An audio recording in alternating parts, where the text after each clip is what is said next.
This is Dan Schneider on this Dan Schneider video interview. The subject is The Killing of a Chinese Bookie, the 1976 film by John Cassavetes in both of its forms, and I've got two people who will speak on it.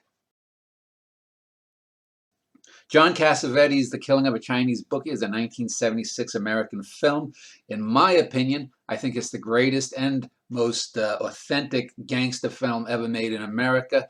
And I've got Jeff Meny and Alex Sheramet who will be talking about it. Both of them have appeared before on the show. Jeff just a few months ago. Alex, it's been a few years, but he's had a handful of appearances, and he's an old friend. So let me just start from the left and ask Alex.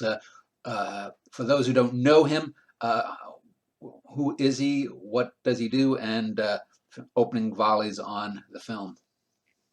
Thanks, Dan. My name is Alex. I'm a writer. I run a website, automachination.com, where I publish other writers. I also have a YouTube channel, likewise called Automachination, where I have an artifact podcast where we discuss film, art, that sort of thing. I do all kinds of uploads, have all kinds of discussions, and this is just what I'm going to continue doing into the future. I wrote a book on Woody Allen's films called Woody Allen Reel to Reel back in 2014. It covers everything that he's done up until that point. Lots of like scene by scene breakdowns, lots of tackling of other critics. So this is where I'm at right now. And Jeff Meny appeared a couple of months ago on the show I did on Why Apocalypse Now is Great. Jeff, if you could give a little background about yourself and also any opening thoughts that you have on either version or both versions of the film. Okay. Thanks for having me, Dan. I'm Jeff Meny. I am professor of screen studies and professor and director of the screen studies program at Oklahoma State University, and my research is focused. Cassavetes is an interesting figure for this because my research focuses on New Hollywood cinema of the 60s and 70s and avant-garde cinema of the same period, and he's sort of the linchpin figure between those two, even though he doesn't belong to either one properly. I've written about, last time we talked about Apocalypse Now because I wrote a short book on Francis Ford Coppola, but then I written a longer book, Post-Fordist Cinema, which is about the tourist credo in the New Hollywood period and the kind of industrial use of that. And so what I would say really quickly about Killing of a Chinese Bookie is that I've always been fascinated by this Cassavetes film above others, maybe because it seems to me, though I agree, Dan, with your assessment that it's one of the great kind of unvarnished portraits of gangsters. It also seems like a kind of personal statement about the necessary proximity to money that Cassavetes had throughout his career. Anyway, I've never really written about Cassavetes before, though I did when I was finishing my dissertation, which was it became the book on tourism in New Hollywood. I wrote a coda section on Cassavetes at the time that I was trying to develop it as a dissertation, but it didn't work. And I think that has something to do with what a unique or singular case Cassavetes is in that period. So it didn't work, and I ended up, when I wrote the book, writing a different kind of final chapter. But I do have an ongoing fascination, but it's somewhat intermittent with both Cassavetes in this film.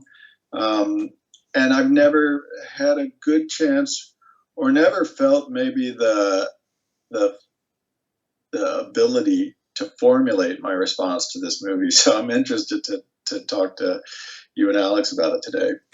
And I will. And last thing, real quick.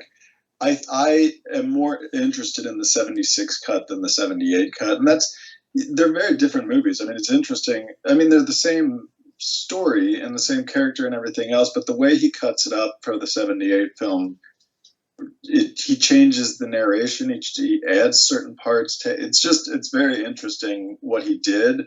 But for my purposes, the 76 version is my reference point. Yeah, the 78 is the shorter version. Before we tackle both versions of the film, I do want to just step back a moment, because I did make a bold claim when I said that to me this is the greatest and the most realistic gangster film. And anyone who knows me, Alex certainly knows me, knows that I grew up in a very Goodfellas type neighborhood. So usually when people talk about gangster films, you know, in terms of greatness or realism, anything pre-Godfather is considered, you know, sort of hokey, Jimmy Cagney, Humphrey Bogart stuff. That's not given that its due. But when I look at, for example, the Godfather films, to me, the first one is clearly the best of the Godfathers. It's Shakespearean, and it's a great film, but it's nothing like real gangsterism. And then the other great film is Goodfellas, and that's closer to it, but it still has that 1990 MTV approach to gangsters, where they're all slick and whatnot. And I never really thought much of The Sopranos. I only saw about 10 or 12 full episodes. I didn't think much of that. I didn't think it was in a league with either of the two films I mentioned. And so that leaves me with two films that really realistically show gangsters. One of them is Jim Jarmusch's Ghost Dog, although that's not in a league with this film. And then this film, because you get a sense of these guys. They're not at the top like Vito Corleone. They're not.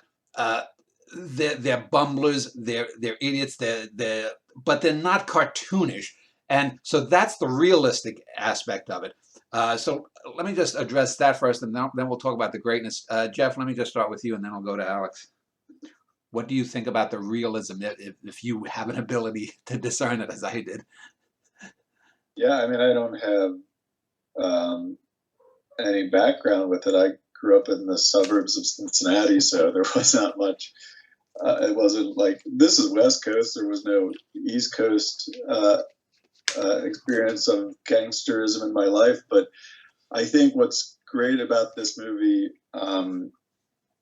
is partly what you say, that the gangsters are bumbling. There's, like the sense that the whole plot, and then the plot of this movie is part of what I find so compelling, even though plots aren't usually that integral to Cassavetes' filmmaking.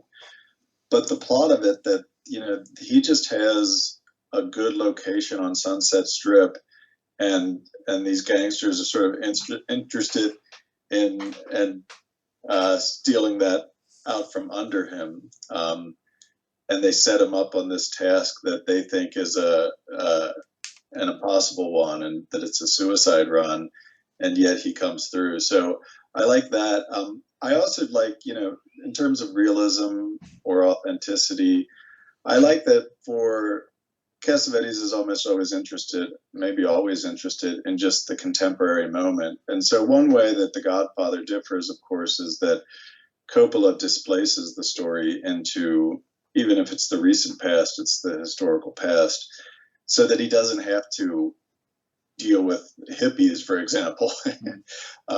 There's a comment that Coppola makes in the voiceover, the commentary track on one of the DVD releases of Godfather, where he says, like, in a scene you can see reflected in a glass door some hippie looking guys, and he doesn't like the way that if you paid careful attention, would ruin the spell of the historical moment. But I think, Cassavetes was always interested in, like, what does gangsterism look like in 1976 Los Angeles? And yeah, I think you're right about Coppola wanting to have a Shakespearean approach to it. I think that's why he displaces it into the past. I don't think, Coppola thought it was kind of embarrassing material. I mean, it was interesting the way Godfather was done, because they were trying to find an Italian-American director so that they could obviate any controversy a story like The Godfather would create. So, Coppola dramatizes it in more of a classical or Shakespearean mode as a story of succession, a story of power that you can extrapolate from and just map onto American society in the moment. But Cassavetes, as he always does, de-dramatizes the material. I think that he's very interested in performance, but he's not interested in pursuing drama.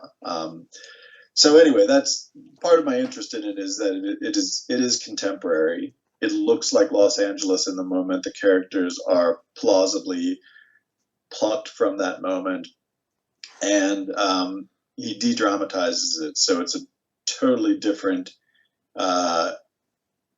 deployment of the mob for his storytelling. Alex, what's your take on both my claims about realism and greatness for this film vis-a-vis the two films I mentioned, Goodfellas and Godfather? Well, just a couple things first. I actually identify with what's sort of been said here. So first of all, my reference point is also the original 1976 film, right? That's what I rewatched last night. That's what I took my notes on. It strikes me as a better film overall, simply because it just gives a lot more opportunity for character to be explored. I mean, I view this very much as a character film. Which means that, if you compare this even to some of the Scorsese great, like, I guess partly character-driven gangster films, the characters are never as deep as we get here, right? The flaws don't really have the same kind of quality as some of the relatable human flaws that characters in this film have. And as far as realism goes, so the way that I view it is just like all around in life, right? If we're talking about the pursuit of money, whether that's through gangsterism or through financial markets or private enterprise, whatever, there's always like a ton of like all kinds of like inefficiencies, right? One of the great myths, of the American right, for example, is that private business tends to be very efficient. It's very obviously not, right? And it's true in government, it's true in private business, it's true in markets, right? There is no such thing as an efficient market, right? That's kind of an academic delusion. And the same thing would apply, right, if you start talking about what happens on an interpersonal level, right? On an interpersonal level, you should expect that gangsters would often be, bumbling and stupid, not making the right decisions. That's sort of predictable. And this film really brings that out through a discussion of things that touch upon money, but to the extent that you could say this is a film about how maybe money distorts. That's only true insofar as like monetary distortion is used like in application to what happens to people, right? What happens to character, right? What happens to human beings in terms of those distortions, and money is simply that avenue to get upon some of those kind of deeper realizations. I mean, I've seen this movie lots of times. My first time was almost exactly 10 years ago. Was the first time that I saw it. And upon rewatchings, like I just see new things all the time. And I guess one of the newer kind of realizations that I had is just what I talked about just now. And just another point. So Jeff mentioned, for example, that he has always found it a little bit hard to discuss his film. I was the same way. Like I always had this idea, like, all right, maybe I should do a book on Cassavetes. Maybe I should really tackle this. But I've always been kind of hesitant because there is so much to say, right? There are even if you latch on to like one way of viewing the film or another way, there's all these different things that distort even that picture.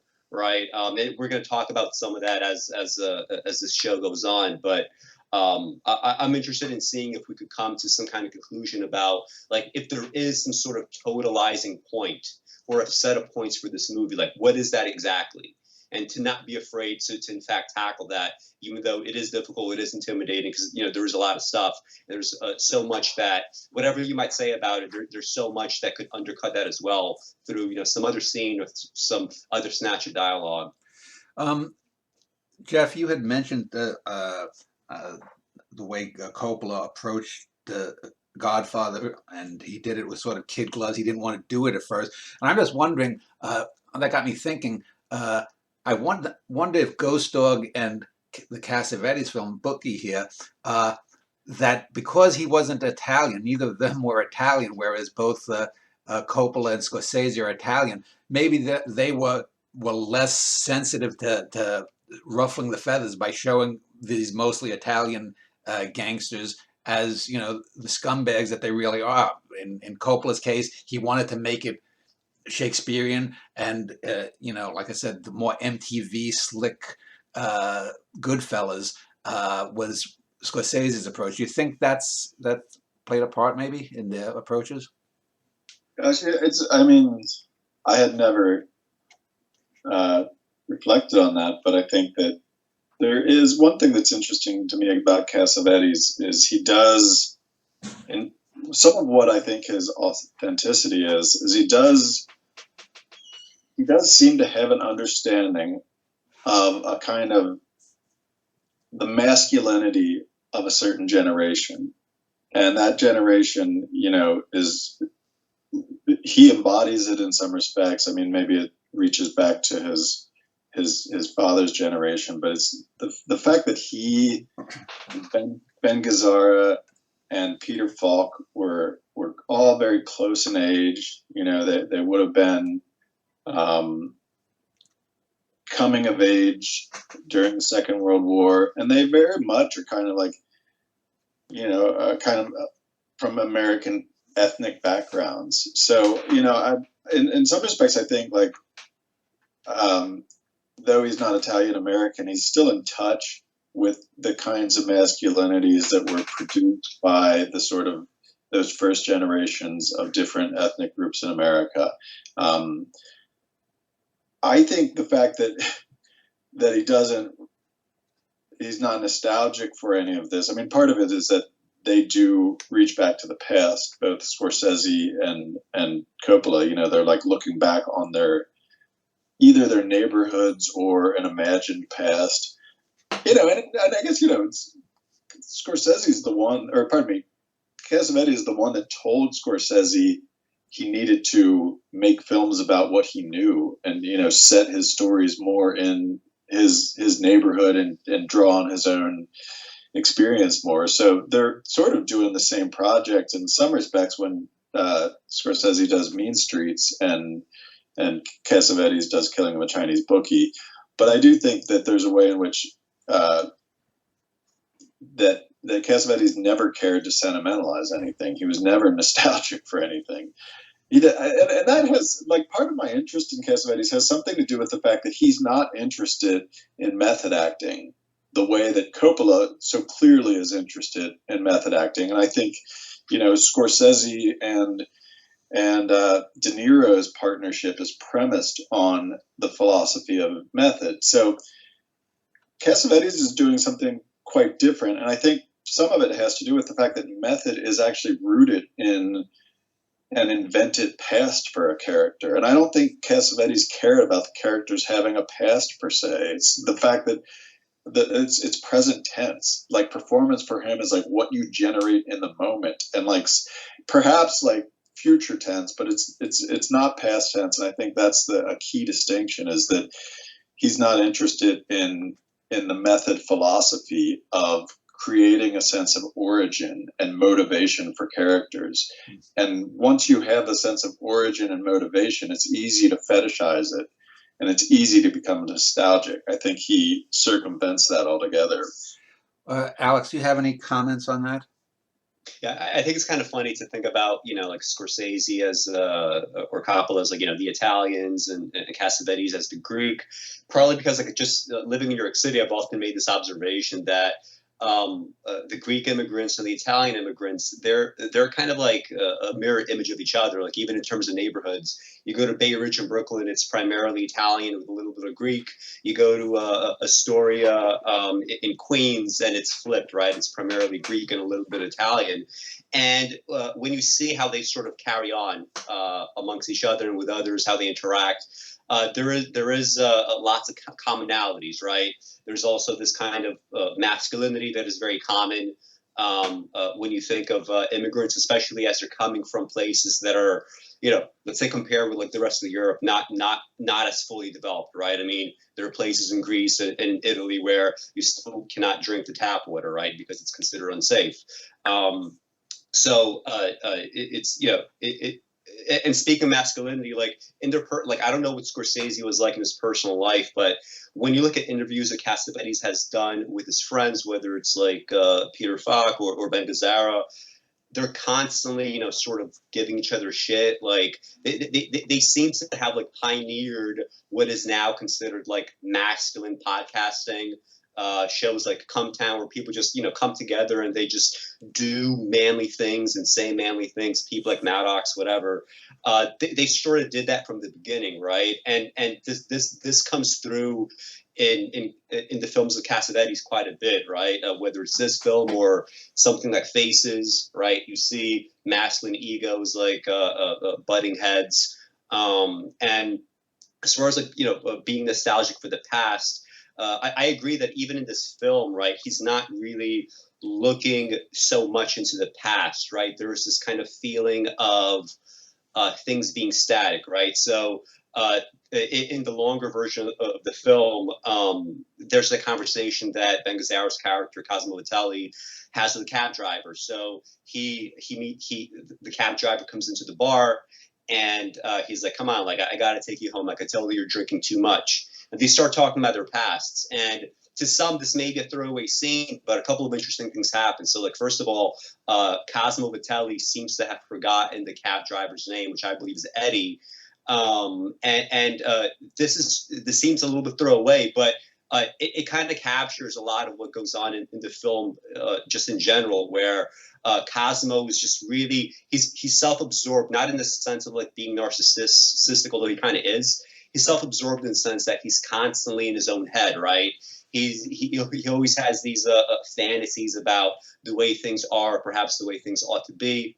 And when they start discussing each other's past, like by the end of it, when they're talking about like swimming in the river or whatever, he says there are no rivers here, right? Where he's about to go home in Los Angeles.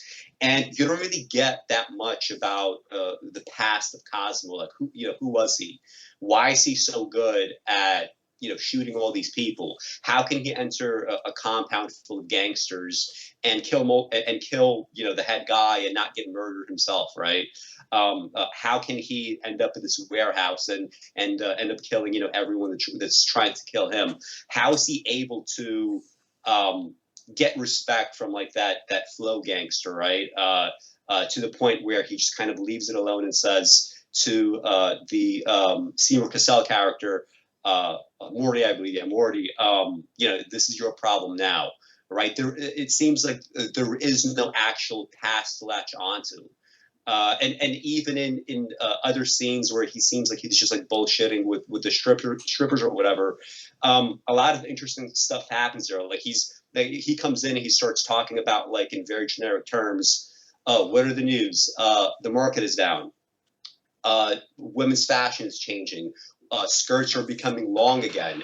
And these are very interesting comments to me because, a phrase like the market had dropped, that applies, anywhere, anytime, through like American history. We always have these oscillations. And the idea that women's fashions are changing to the point where they're going back to how things were. And eventually you get the sense that maybe skirts are going to become short again. It's like nothing really seems to change, right? There's this kind of static in the same way that his character is pretty static, right? But let me just pick up the debt. Yeah. Let me just pick up on that. I mean, Cosmo, the film opens with him making a payoff to a guy he owes the debt, and then to celebrate that, he goes to a place and gets in debt and sets off the rest of the movie. Exactly, he doesn't learn. Exactly. Yeah. Exactly. Exactly. So, there's definitely a sense of like this kind of static character. That's not to say that there aren't changes by the end of the film, but even when you get to the end, right, it's this kind of like poetic gray zone where you don't know exactly what's going to happen. You don't know if he was shot bad enough and is refusing medical treatment to the point where he's going to die from that. You don't know if the gangsters are going to come after him again. You don't know if he's going to be left alone. You don't know if something else is going to happen. but you do get the sense that this is sort of the price of having, a static self, right?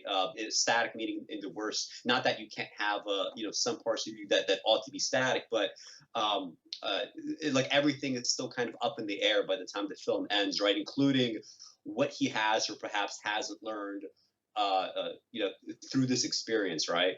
Jeff, I wanted to pick up on the comment you had said, and that has been noted a number of times by critics, that, and even some of Cassavetes' castmates said that the film, while ostensibly a gangster film, also is an allegory for Cassavetes' battles with studios over the years. If you could pick up on that. Yeah. And just to also tie this to what Alex was just saying, I think, the sense that the first thing he does after getting out of debt is go back into debt does suggest something of that treadmill experience of financing one movie, getting it done, only to have to fight to finance another movie. I do think that Cassavetes was unusually resentful of that process. I think he defines a sense of resentment within his cohort of filmmakers, that you have to deal with the studios who are grubby and profit minded in order to make what for you is art. But I think he was more unusually resentful of this than some of his fellow filmmakers, some of the others in his cohort.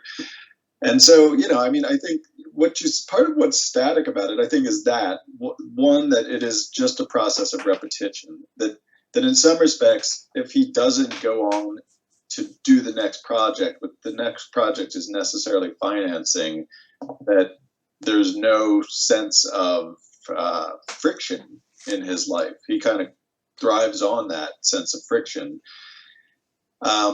And that's, reflected in that early conversation that he has when he pays off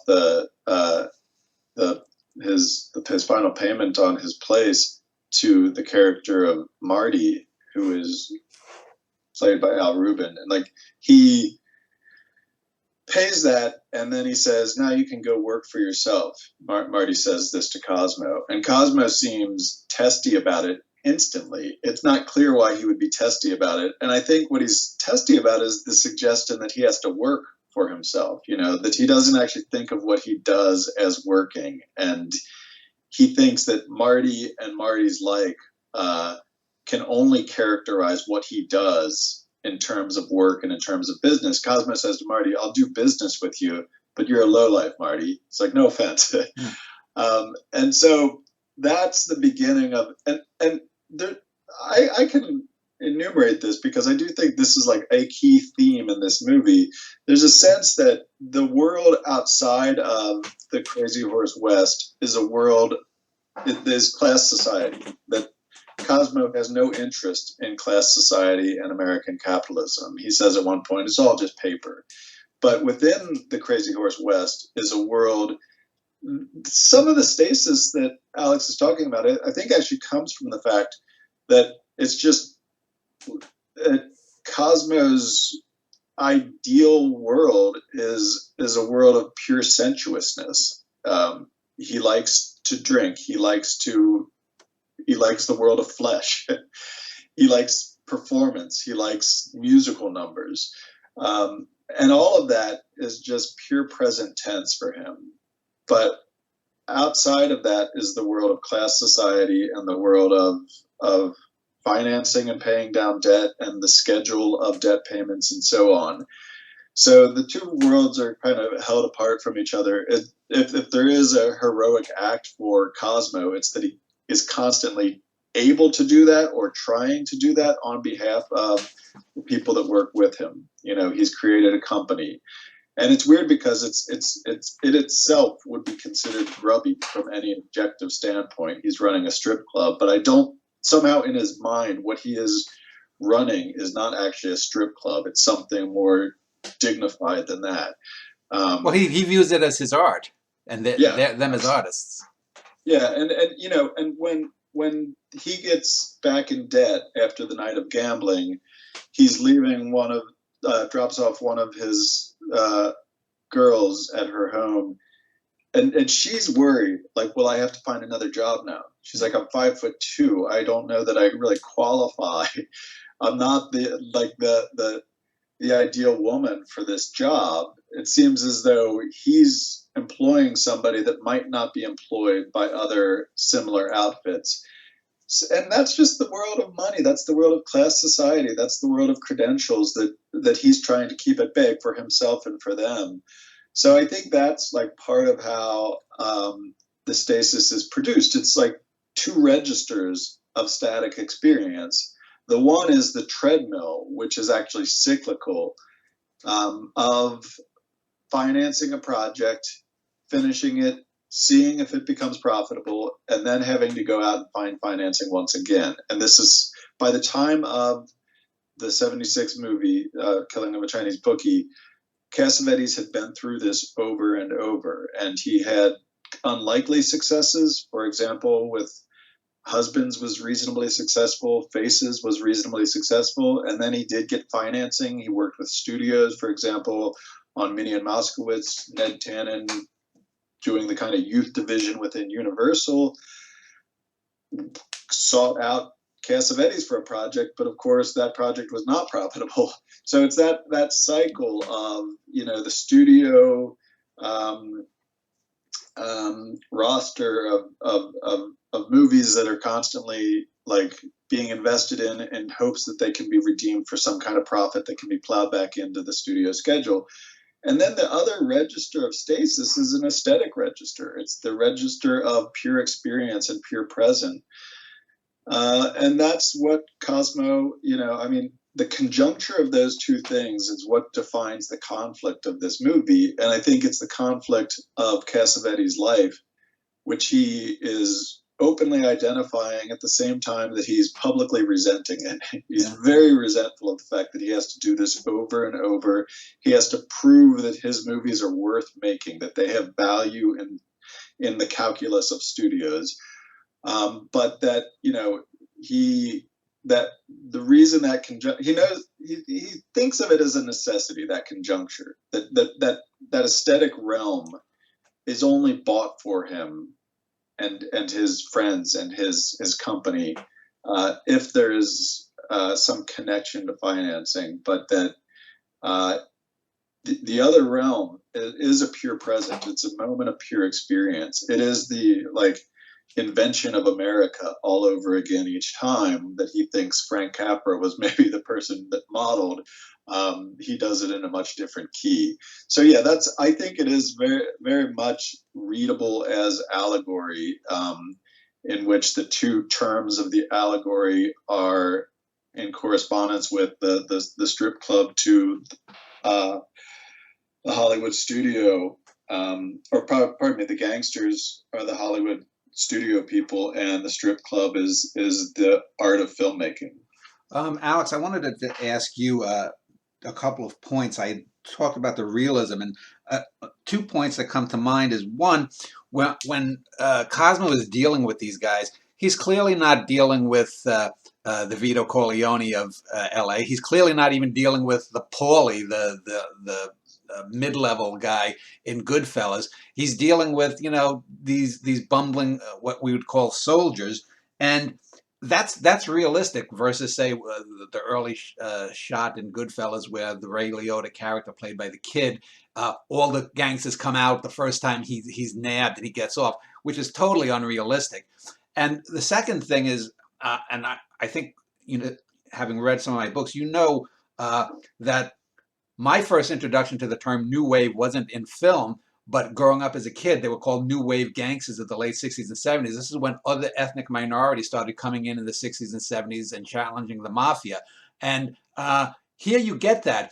You get the idea of this Chinese gangster triads or whatever they may be, and they are the other that these guys are looking to get a sucker like Cosmo to take out. They tell him it's a small Chinese bookie, but this guy is a higher up in what we would call the Chinese organized crime syndicate.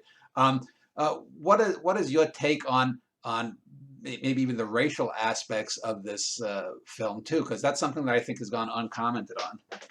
Yeah, I took some notes on that actually last night. So just a couple things that struck me as I was watching it.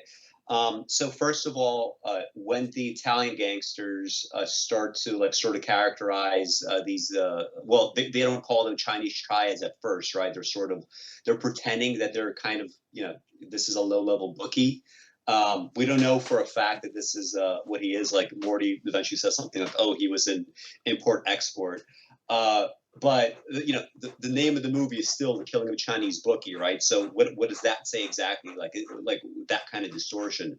The second point is when the gangsters start to characterize the Chinese, they say something like, they are, they're so kind of confused, right? They don't know whether they're Chinese Americans or American Chinese.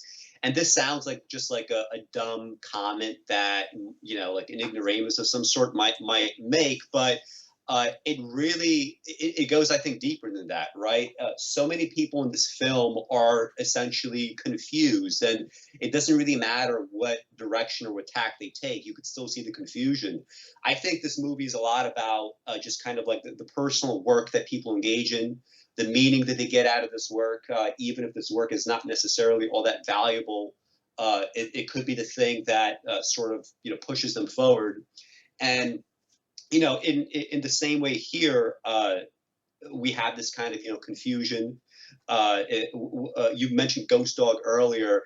You have like another set of confusions there where you have the Italian gangsters, and yet the top gangster seems to be Chinese, right? And everybody's talking about things are passing. There's this passage of time.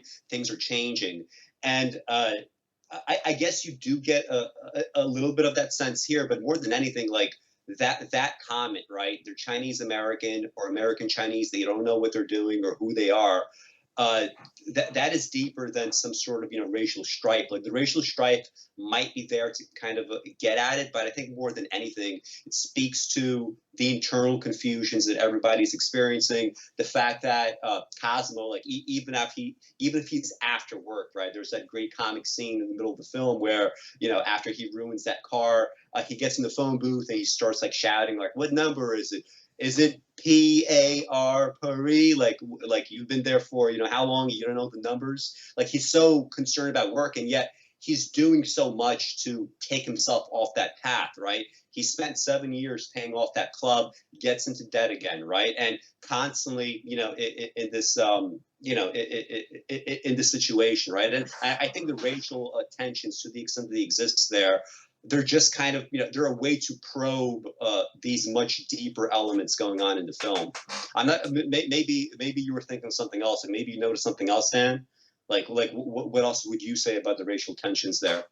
Well, like I said, I just find it interesting that this was the era, the late 60s to early 70s, when on the East Coast, you would have gotten Puerto Rican gangs, you would have gotten the Russian gangs, you would have got Jewish gangsters really moving in to traditional mafia territory. Out west, clearly, though, it was the Chinese and probably the Yakuza of Japan. And I just found it interesting that this film acts like a time capsule. Now, I want to just segue that over into my next question.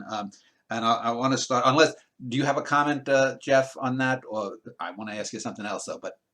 Well, no, I don't have a real comment on it, except to put it in comparison to Chinatown, which again is displaced historically. It's not addressed to the contemporary situation.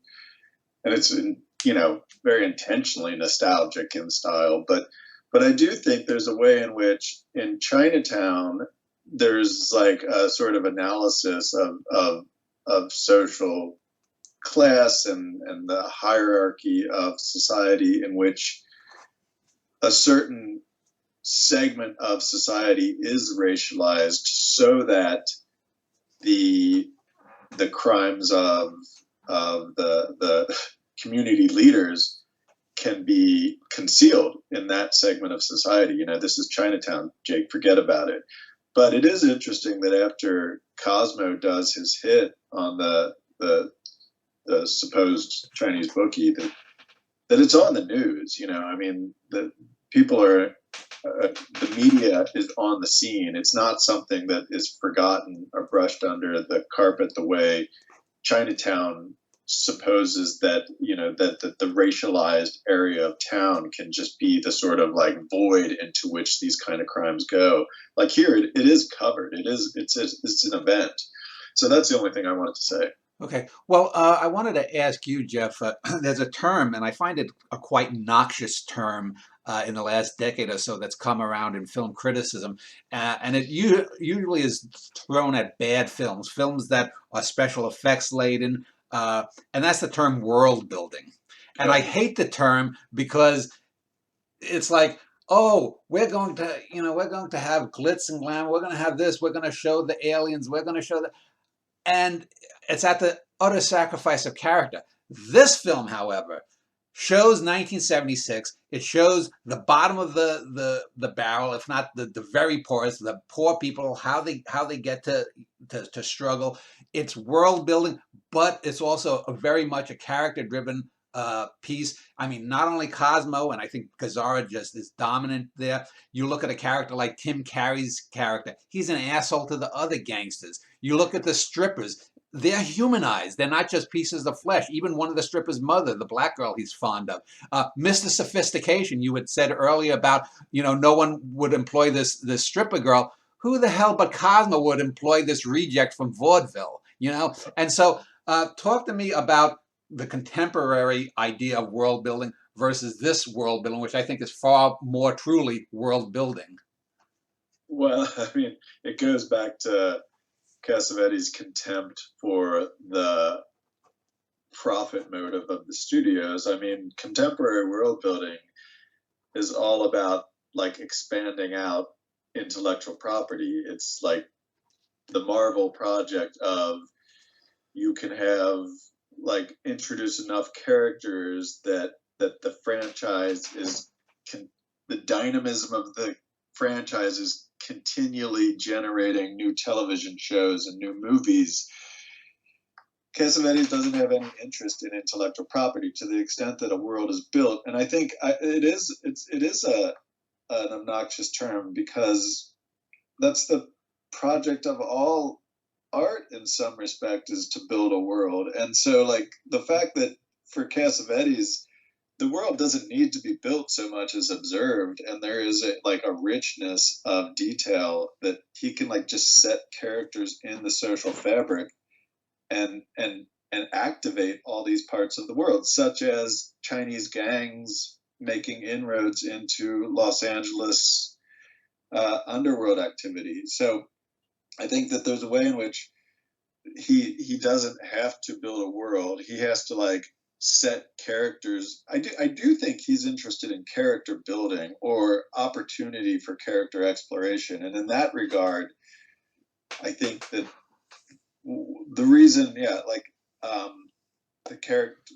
there's a distinction that you're making between world building in the contemporary moment in which character is not explored, and what you might call the world that is built or is already pre-existing Cassavetes' film, where it's just an opportunity to set a character in a certain milieu, or set, and the way that character works in Cassavetes is quite often that there's something in the person, in the actor, in the performer. And Ben Gazzara interests him because Ben Gazzara has a certain inscrutability. There's something opaque about Ben Gazzara. Like the depths of him are not available to you really. And I think that's what Cassavetes liked about him. He liked it in Husbands, the fact that there's something actually a little bit more lovable and there's more affect in Peter Falk, and you can tap into it, but you can't do that with Ben Gazzara. So that's like that creates the sort of triad of friendship in Husbands. But in the character of Cosmo is so hard to penetrate, and I think that's what like Alex was saying. How is it that Cosmo can do all these things, right? How is it that he can command a sufficient respect within this crime underworld that Timothy Carey character, for instance, does respect him and is willing to like let him off at the end. Mort seems drawn to him in some way. He's able to get into that compound.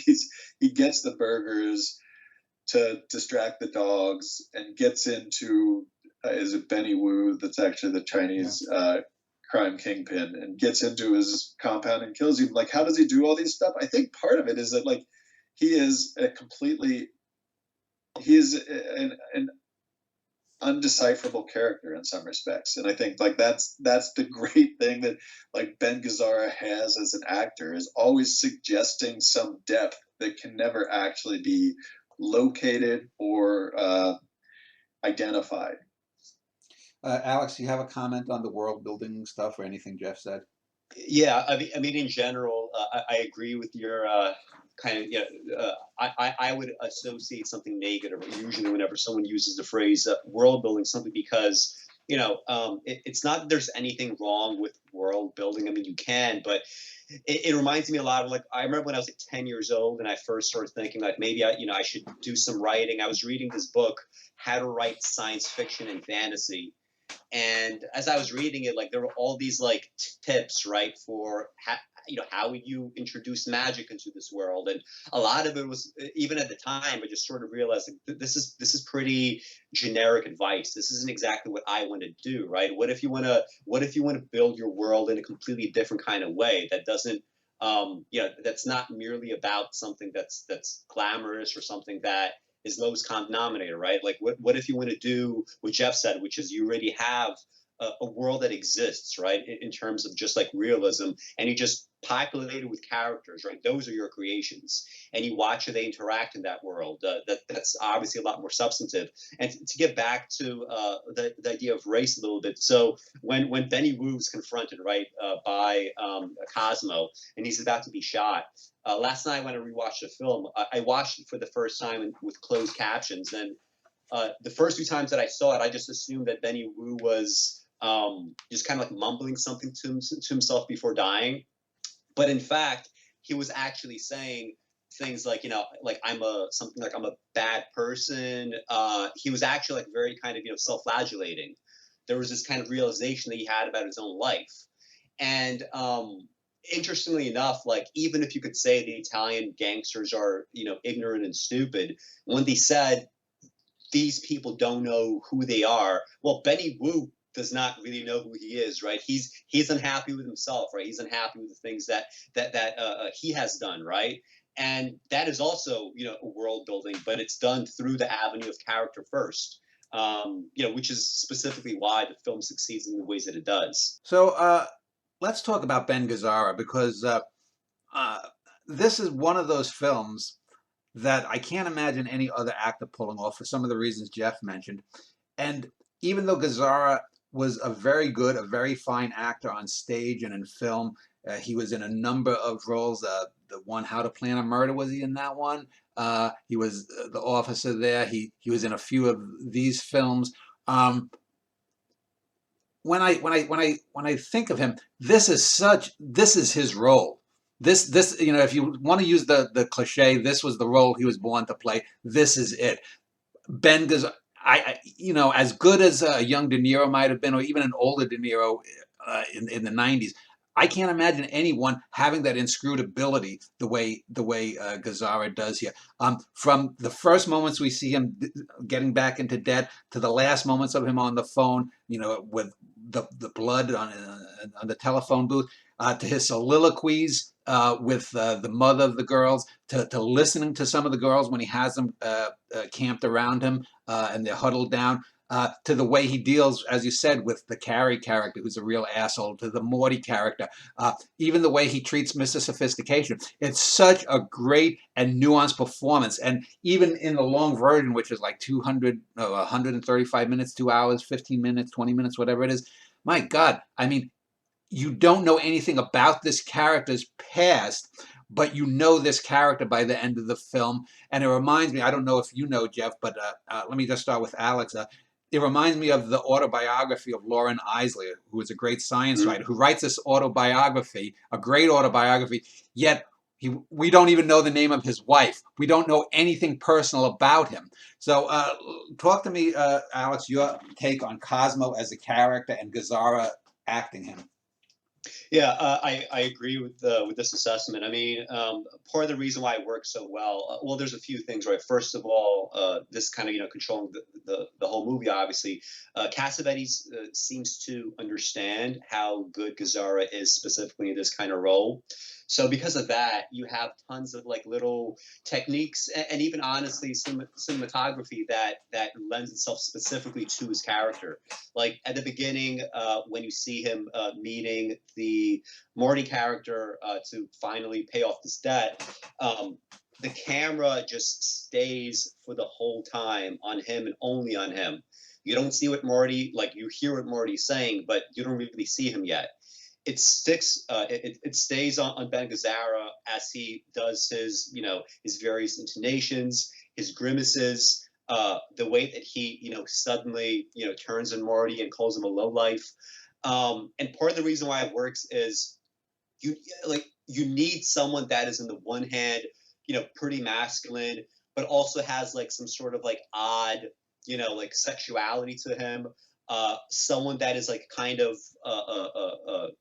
cool in a way that the other gangsters are not, right? And also just kind of very like tons of like self puffery, right? Ben Gazzara in this movie is very good at puffing himself up. To the point where he continually just takes him away from whatever that he feels that his life path ought to be, and just the way that it just the camera always sticks with him, the way that he could be like in the middle of like one of those soliloquies, right? Like at the beginning when he's trying to tell that story about the botulism and eating the gopher tail. As that's happening, he keeps getting interrupted by the girls. He keeps getting interrupted by Teddy, Mr. Sophistication, and it takes him a while to actually just kind of get the story out. And throughout the movie, you have constantly these scenes where little by little, in all kinds of subtle ways, like his character, right, is being physically blotted out, whether it's interruptions, whether it's when he gives that pep talk at the very end of the movie before he gets on stage and then goes outside. As he's trying to talk, like suddenly, the girls are sort of like fixing their hair, like his face and his entire body gets obscured by like one of their elbows, continually being blotted out. And this again just goes back to the idea that him as a person, right, whatever his drives are, whatever he feels that his life work is, it's constantly in conflict with all these other elements that are taking him away from this, including himself, right? He himself, in many ways, is his own worst enemy in that regard. And Ben Gazzara is specifically good for that. Like, I mean, you mentioned, like even some of the great Scorsese actors, they would either be too young or like something would be missing, right? Cassavetes has a sense of he is old enough, right? He's at that stage in life where he's mature, he's a little bit graying, and so like there's this kind of like feeling of like a little bit of decay, right? That little bit of decay has already started, and that lends a beauty to the film that other actors wouldn't be able to have. Jess, what your comment on both Gazzara in the role and the character itself? Yeah, that's it's an interesting note that Alex ends on, that he, well, and a number of Alex's observations. One, that there's an odd cool about him. There's a sexuality to him, or a sensuality. There's that part where he drops off Rachel after the night of going back into debt, and he says, "I'm feeling sexual. I don't know what I'm feeling," and then he leaves and goes back to. Ultimately, he ends up back in the strip club, and he's auditioning the girl. But I think that the sense of him being older, a little bit weathered, he's still like got the vitality, but it's winding down a little bit. That seems to be a sweet spot for Cassavetes. Like, I don't think he's interested in particularly like youthful characters, and in fact, Seymour Cassel tends to be the foil to some of the older characters. Where I think Cassell, I don't even know what Cassell's age was relative to that other group that he tends to work with Peter Falk and Ben Gazzara. But in Faces, Seymour Cassell's intentionally meant to be the young guy, the callow figure. And so I think, there's something about, like, he likes that middle-aged Cassavetes does, where, like, vitality is starting to wear off a little bit, but there's still that energy, whatever is defining or at root of that energy. I would say too, this is, I like Alex's comment too about him being obscured or sort of blocked out. I think that, the way in which this is allegorizing the whole enterprise of filmmaking as Cassavetes understands it is, like, really that's what the director's role is to be a shield for the company, to have to deal with the things that the rest of the company doesn't need to deal with, and in fact would only be hindered by if they all had to deal with it.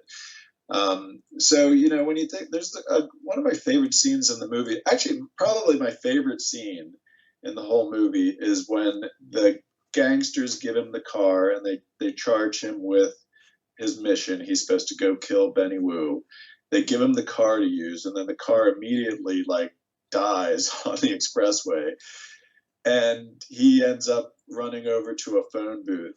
And I guess the thing that I like about that sequence is that it could so easily be played as a slapstick sequence, but it's not. It's just a part of the bumbling realism. But in that sequence, Alex already alluded to it. He makes 2 phone calls. He calls a cab to take him to the killing. Again, that could be played for slapstick, but it's not. And then he calls the club to see the progress of the night's show. And he's like genuinely invested. And, in terms of, like, the way in which they show him operating that club, it's always that he is obscured in some way. He's always blocked out. So in that scene, he's doing it from the phone booth. He's totally remote from what's happening, which is kind of like this kind of like platonic space of the director, this, like, removed from the actual performance, but somehow not necessarily engineering it, but, like, trying to, like, be the sponsor of that performance nonetheless in some way at a remove. But the scene that I really love actually is the one in which they show him in the club. He's got the microphone and he's emceeing the event, and the camera is at the top of the stairs. The top of the stairs, you see the girls run up the stairs at one point because the dressing room is upstairs. And he's addressing the audience in his club, but kind of from that remove. It's like a space analogous to the phone booth in that respect. Like Cassavetes devises ways to, like, kind of formally block out a space for a Cosmo, but he is still obstructed, like, he's got this sort of omniscience of just being the microphone voice addressing the audience, and you're seeing him framed within just the door to the stairs, at the foot of the stairs, and he's addressing the audience, but nonetheless the audience is heckling him. You hear people saying stuff back to Cosmo, but Cosmo does have, like, I love the way he's still proud of what he's doing. He's still proud of the performance that he's orchestrating in some way. He's proud of all of the girls. He's proud of Mr. Sophistication. And then he says, he addresses the audience. He says, I've written this number. I directed it. I produced it. I own this club. And, if you have something to say to me, or if you don't like it, I'll throw you out on your ass. And so it's got both. It's like, in that moment, what Gazzara is plausibly the artistic visionary behind it all, and this highly masculinist figure. Like, I'll throw you out on your ass if you don't like it. And I think Gazzara just combines both of those qualities in some way, like a weird sensuousness combined with, like, a cool, like a business cool, like something unflappable. And again, I just refer back to Husbands, where it's something of the same thing. Gazar is that person there, though they explore it in somewhat different ways. That, you know, the two other characters that Cassavetes and Peter Falk play, that when the relationship is triangulated, he's always the one on the outside. I mean, for instance, when they leave London at the end by plane, Gazara stays behind, and Falk and Cassavetes board the plane and go home. But there's something about Gazara where he is that he does have that unflappable cool, but he's still plausibly part of the sort of, I don't know, I just call it a project of sensuousness, a project of like pure experience that Cassavetes is interested in. I want to. Hey, can I just jump go ahead. into what Jeff said? Yeah. So Jeff used the term like platonic, right, to describe some of this, and I agree with that. In my notes for the movie, one thing that I noticed is just how, like, so this is ostensibly, you know, either you could call it maybe a strip club or some sort of like, you know, burlesque club, but the sexuality is not very overt, right?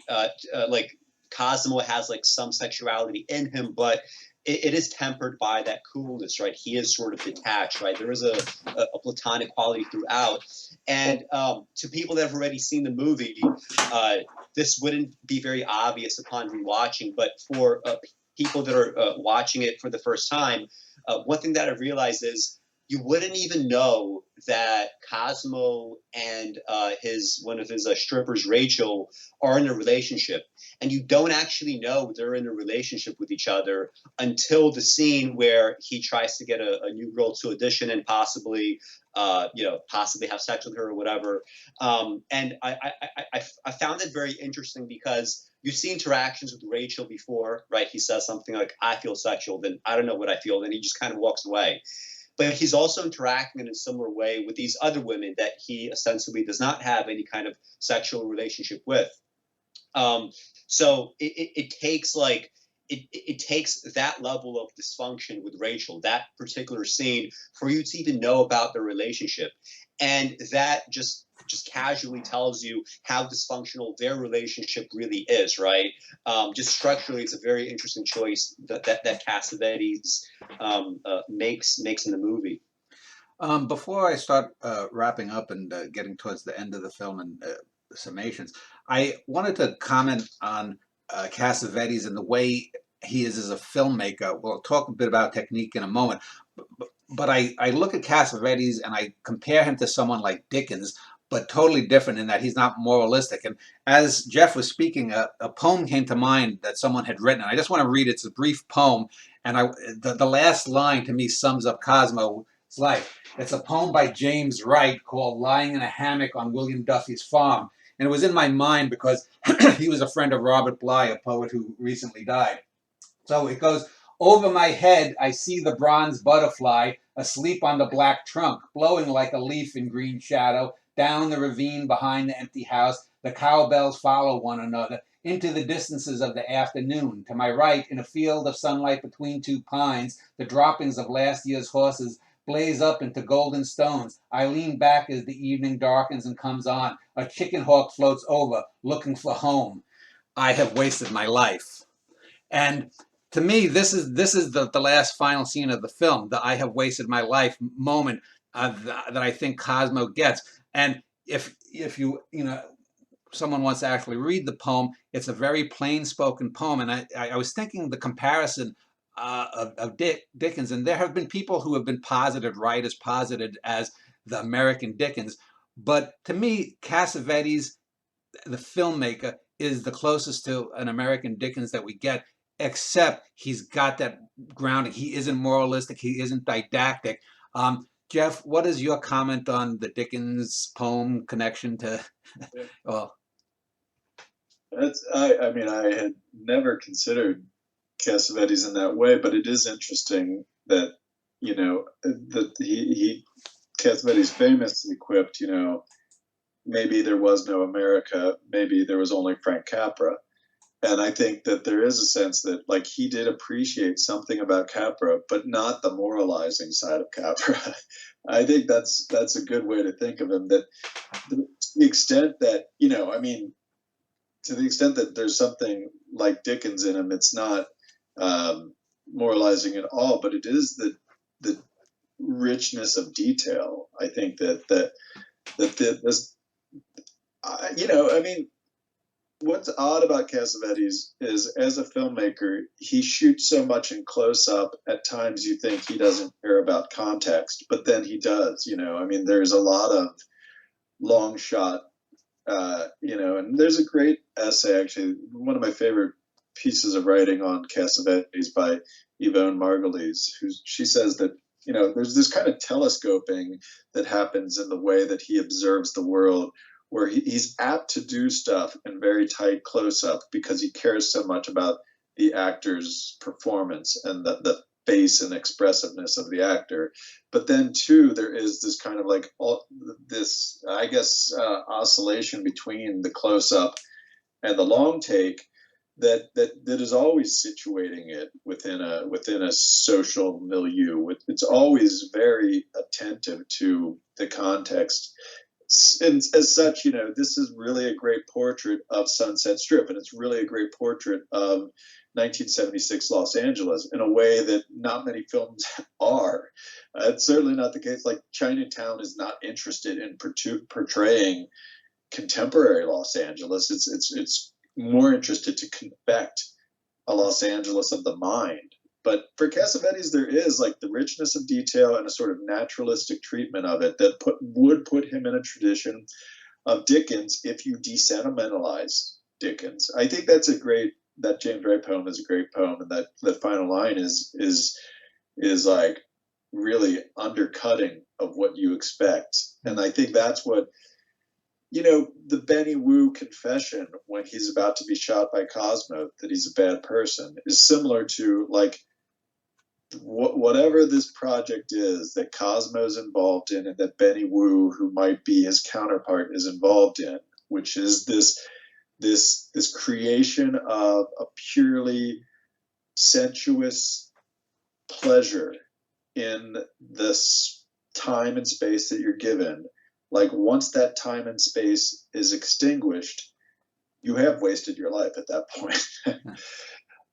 So yeah, I don't know what more to say about it than that. I just think the naturalism is there. The extent to which Dickens would be criticized for exaggerating characters, it's because he zooms in so much on detail, and there's such a like piling up of detail, like closely observed detail. And I think that's what you see in Cassavetes, is like, at times detail is the close-up, fine-grained detail distorts our sense of surroundings. Yeah. Two comments and then on to Alex. I actually left out the last 4 words of the poem. It's lying in a hammock at William Duffy's farm in Pine Island, Minnesota. And when you said details, I thought of Leone and the faces. And so maybe Leone is closer to Dickens in that sense. But Alex, what is your comment on the Cassavetes milieu and how he tells stories? Well, just like if you want to do the comparison to Dickens, I do think there's a little bit more of a contrast in the comparison, simply because of the passage of time, right? If Dickens is this kind of like early iteration, the most recent book I read was what was it, Hard Times, where you have Mr. Gradgrind, right, starts off by saying facts, facts, facts, right? I only want my pupils to know facts, facts only, and there's a kind of like, even if it's well written, right, there's a kind of, or humorous, or like all these other things, like there's a very kind of heavy-handed quality to it. And everything in Dickens tends to be a little bit symbolic, right? Even with the kind of like the sound of the names, right? There's this, classic trope of the, the Charles Dickens villain, right? With these like very memorable names. And with Cassavetes, there's much more, rather than moralizing, right, which is like one way, I guess, of perhaps building some empathy. He just goes straight into the empathy first, right, via character, through some other means, and he gets that also through like this like very labored realism, because there's this myth that Cassavetes would get all his actors to just kind of get together and spout off, do these kinds of rants, and it's not written, they're going off the top of their heads, but it wasn't, right? It was all written very often. It was very much rehearsed again and again and again, multiple takes of various scenes. But by carefully crafting this kind of realism, you build empathy. Even like that early scene where Cosmo is talking to Marty and says that you have no style. That is, on the one hand, like I guess it's kind of a talking about the world that he's in, but it also posits immediately Cosmo as very kind of vainglorious. Like, the worst insult that you could say to this guy is that he has like no style. But that's because this is really what this kind of world is about. And despite that fact, you still have this like growing sense as the movie goes on, where you are rooting for Cosmo's character. He could be pompous, he could be vainglorious, he could be sort of building this edifice essentially out of nothing and for nothing. No grander purpose than the club, for example. But because of the details of the character, because of the fact that there is no kind of sanctimony to begin with, you have empathy being built through some kind of much more natural humanistic means, right? In a way that's much more relatable. So, if he's an iteration of Dickens, the passage of time is so kind of long enough and so far enough, and so many things have changed from the way that art gets approached, right, over those centuries, that it's too different of an approach, right? I think it becomes like a difference of kind at that point. Jeff, final question, and then we'll wrap up. Would you consider this an example of a film that really is indebted to literature and literary technique rather than filmic technique? Because really, we don't have, and I think it's only diegetic music within the film. We don't have like I said, the MTV flash cutting of the bravura stuff that, or the long shots through the halls that you have with Scorsese. So is this more of a literary film or a film, do you think? Okay. To begin, I would say that part of what is perplexing about the figure of Cassavetes in that moment is that he, when he came around, he came around as an actor, but when he sort of emerged as a director with Shadows, he was sort of celebrated by Jonas Mekas, who is at the center of one kind of film crowd, and it's a film crowd that's very much it's ultimately counterposed to Hollywood movie making, and they consecrated it as the new American cinema, and these different signatories were involved in what the new American cinema was. And like there's one stream of new American cinema which is very much avant-garde. Figures like Gregory Markopoulos represent that part of new American cinema. But then there's this other part of it, and of course Maya Deren, you mentioned, is a part of this moment. Another part of it comes out of a sort of documentary and specifically verite approach to documentary, and direct cinema starts to emerge in that moment. But I think it's more people like Lionel Vergosen and then Shirley Clark, is sort of close in spirit to Cassavetes, even though she comes into filmmaking in a much different way. I think the sort of verite approach that she has in something like The Connection is close in spirit to what Cassavetes was doing. But the weird thing is he doesn't fit into the avant-garde tradition at all. He made Shadows, and Jonas Mekas celebrated the movie, and then right away Cassavetes recut the movie. And some people said like that's a way in which he was always biting the hand that fed. The moment Mekas celebrated the film, he recut it to become something else, and then Mekas kind of like denounced the second cut. But I think it's a little bit more in keeping with what Cassavetes was trying to do. And frankly, what he was trying to do was like not a part of either one of these streams, the avant-garde or the the auteurist moment in Hollywood cinema, and I have different explanations for why that's the case. But the other thing that that Mikas was celebrating at the very moment that he celebrated Shadows was Robert Frank's Pull My Daisy. I think that Cassavetes was actually quite he was fearful of being assimilated to the beat tradition. So I think there's a way in which he was actually pivoting away from literature. I think the better, for me, the sort of aesthetic counterpart to what he's doing is jazz. I mean, that like somebody like Charles Mingus and the Mingus Workshop is what Cassavetes was modeling his film on. I do think, there's certainly something of the verite tradition in what he's doing, but I think like the workshop and as a space of performance for jazz is also what Cassavetes is trying to do with performance for actors, and verite is just a way to capture that and to follow that.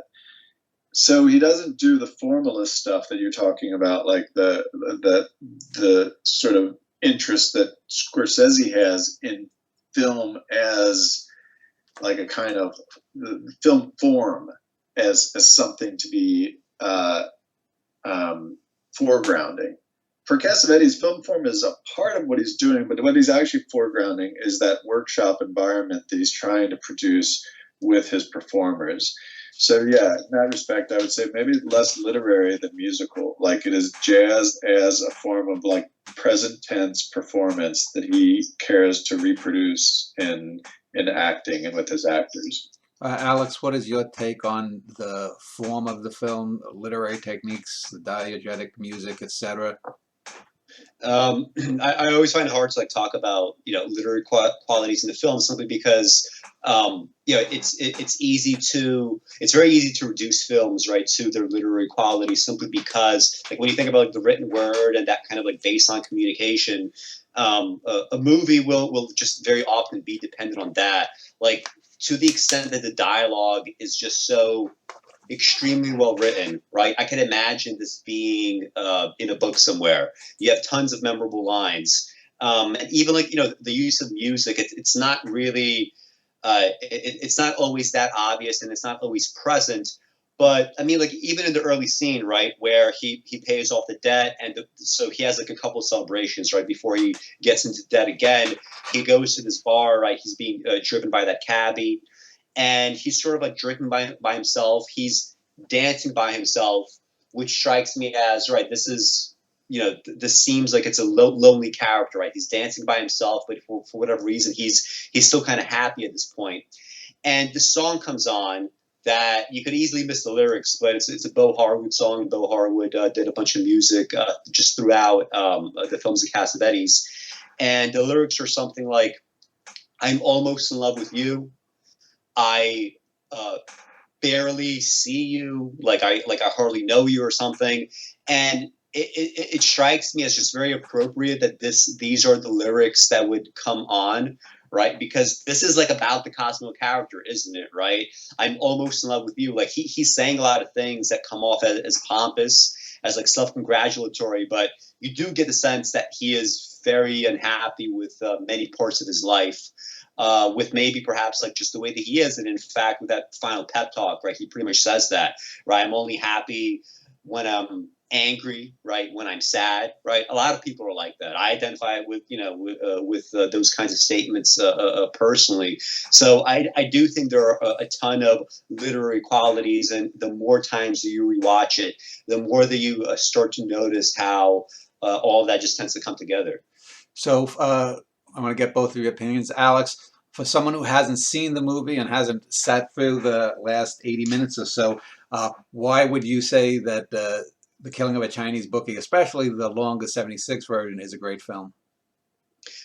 Simply because it is just so multi-layered, right? We began this discussion by asking, well, to what degree does this reflect Cassavetes' like own conception of art, what he had to struggle with, what he had to go to, and the answer is some, but it also very much refracts away from that as well, right? So you mentioned that poem, right? I have weights in my life, and what I would ask is, so Cosmo runs this club, right? I don't necessarily get the sense that he could have done too much else that would be better. Maybe he could be, less involved in murders and stuff like that, right? In terms of like creating less mayhem around him. But in terms of what he's capable of, he probably can't be a true artist, right? He can't be, a grand anything. You mentioned, Dan, in your review that these strippers like seem talentless, but to me, it's like, well, what exactly is a talented stripper? What exactly is like a talented